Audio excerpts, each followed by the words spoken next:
The audio you're about to hear was recorded in Anchor. Learn more at anchor.fm. What's up, everybody? This is Pretty Dece for April 2nd, 2017. I'm your host, Josh, and today on the show, I just got back from seeing Power Rangers, the new remake of Power Rangers as a feature film, rebooting the franchise, taking it in a much different direction than the original TV series that we all grew up with as kids. I have to say, I'm a big fan of the original Power Rangers. I grew up with it and continue to actually be a pretty big fan. My love of superheroes is probably very closely related to my love of Power Rangers. And I've even, taken my Power Rangers love over into watching the source material from Japan that Power Rangers was based on, Super Sentai shows. They're a lot different and continue to today, so every year the new Super Sentai show, the next year Power Rangers is kind of based on that show. They use those costumes and reshoot scenes with American actors and just use the fight footage from the Japanese Super Sentai show. So I've actually gone down that rabbit hole watching the original Japanese shows that our Power Ranger shows are built on. I'm coming into this movie with a lot of expectations, and the trailers did make me pretty excited for it. When I first heard they were going to reboot Power Rangers and the direction they were taking it, and, I saw the costumes, I thought that, this is going to be bad. This is going to be a weird cash grab where they're trying to, relate to our nostalgia for our youth, and it's just going to be an awful, awful movie. And I'm happy to report that that's not the case. The movie is very fun. I had a really good time. They did seem to really care about the source material. They had a lot of awesome little nods to the original series. It actually ended up being based on the original much, much closer than I thought it was going to be. We had all the same characters, they had all the same names. We had the Zords, we form a Megazord, Rita's there, Goldar's there, Zordon's there, Alpha 5 is there. All the pieces are there. Angel Grove, it's very, very closely tied. It just became, more serious. The stakes were a lot higher, and it was a little bit more adult. And, I think it worked really, really well. As I said, there were a lot of nods to the original series. We got, Rita saying, "Make my monster grow." We even got Alpha 5 getting his classic, "ay, line, except it wasn't cheesy and awful. And that's actually what I thought about a lot of the, typical Power Ranger things that they threw in. We got the, classic Go-Go Power Rangers theme song playing the first time they got in the Zords. And while that does sound like it might be a little groan-worthy, it actually worked. By the time they actually earned getting in those Zords, man, I was ready for it. Yeah, I wanted to cheer. So when that power rock kicked on, I was definitely happy to hear it. It was really, really awesome. Stepping back a little bit, the characters in this movie are really what bring it home, what make it so awesome. It's hard to write teenagers in movies. I think in general, the general air of a teenager is a hard thing to capture on film. It's hard for a 30-something in Hollywood to really understand what it means to be a teen in this day and age. And this is especially true of teenagers with attitude, as the Power Rangers are. But somehow they kind of nailed it in this movie. So everyone feels like a real person. Even when they get touchy-feely, they all ring very true. All of their personalities ring true. And, they have kind of a really touching moment at one point around a campfire where they all have to open up to each other and become real friends. And that's very believable from all of them. It does sort of venture closely into CW original series territory at points, but it still does a very good job of it. We get a really cool relationship between the new Billy, who is written very, very well, and the new Jason, and they're really, really tight friends, and Billy's relationship with Jason is really, really cool. And it's neat to kind of see that grow and see like the two of them being close sort of blossom out into the team as a whole. You know, they changed a bit about the Power Rangers mythos to make things flow a bit better and to make things make a lot more sense as you work.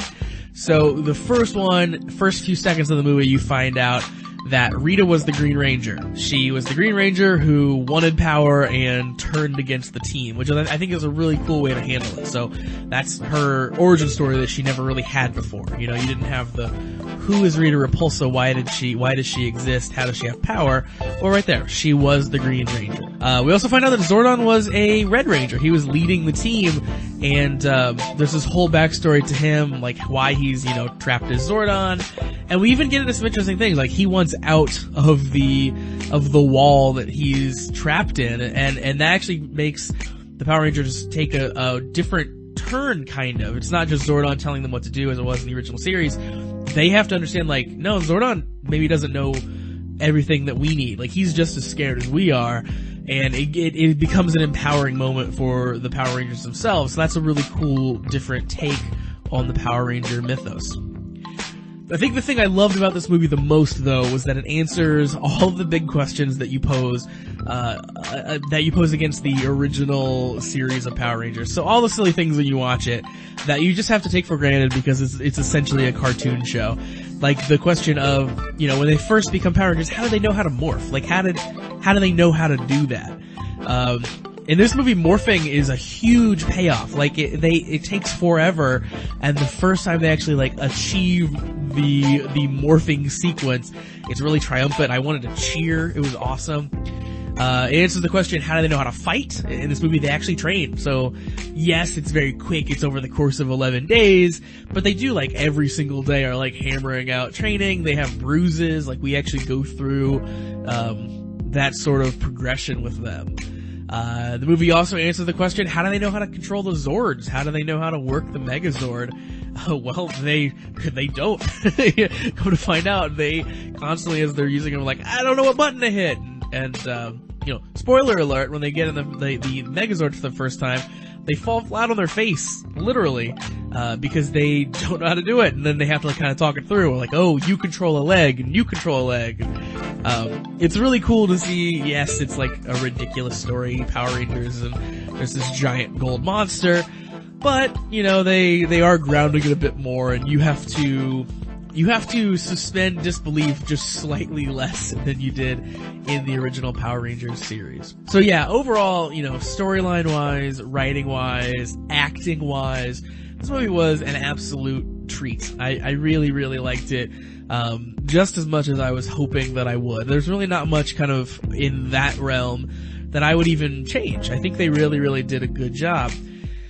The one thing about the movie that I'm not as excited about, I definitely wasn't excited going in, and I've come around on it a bit, but not completely, and that is the costume designs. There's something timeless and classic about that old school original Power Rangers costume. So the awesome white boots, the, you know, spandex, just the material look, and then those classic clean helmets. There's never been a Power Rangers series since that original that the helmets look that cool. They picked the perfect Super Sentai series to turn into Power Rangers for the very first one because that helmet design is iconic. And here, the costumes look very Transformers-esque. They're very busy. There's so much going on. It's too much. And the alien nature sort of the origin of Power Rangers from this movie. So the way that they warp the origin story, you know, with Zordon and Rita, does account for and does answer the question of like, why do the suits look like that? But still, I think they could have still morphed it where they made them look a little bit more classic. They still look like a Power Ranger, because, you know, the only thing that really makes them look like Power Rangers in this is like the helmet is vaguely reminiscent of the correct shape, and the general color that they have about them. So that's the one thing I really would have liked if the Power Rangers suits were a little bit more timeless, a little bit more classic. But grand scheme of things, they still do kind of look cool. So in motion, they still look really neat. And when the visor is raised up, it still does look really cool. So that's one thing that they can do. They couldn't do in the original helmets, in the original Power Ranger series, was actually have that visor lift up. So, those are my thoughts on the Power Rangers movie. I really, really enjoyed it. If you have been hearing terrible reviews of it, but were a big Power Rangers fan as a kid, I urge you to go see it. Go check the movie out, because I think you will probably like it a lot more than some of the critics have liked it. It's a weird movie. It's seems to be getting critically panned, but the audience rating is, up in the 80s. So it's very kind of different in that regard, depending on who's watching it. So I will say, as a fan, definitely check it out if you are a fan as well. And Power Rangers, I will say, is pretty decent. So, thank you very much for joining us on this episode of Pretty Dece. We love having you around. We love doing this every single day. So, if you would like to continue to hear the show every single day, please favorite the station right here in the Anchor app. We'll show up first in your list. You'll be able to hear every new episode every single day as it comes out. If you want to tell me what you think about Power Rangers, about any other topic under the geek sun, why don't you call in? There's a call-in button right in the Anchor app as you're listening to this station. Click call in, leave me a little message, and I'll hear it, and I might even play you on the station and answer your question as it comes up. Also,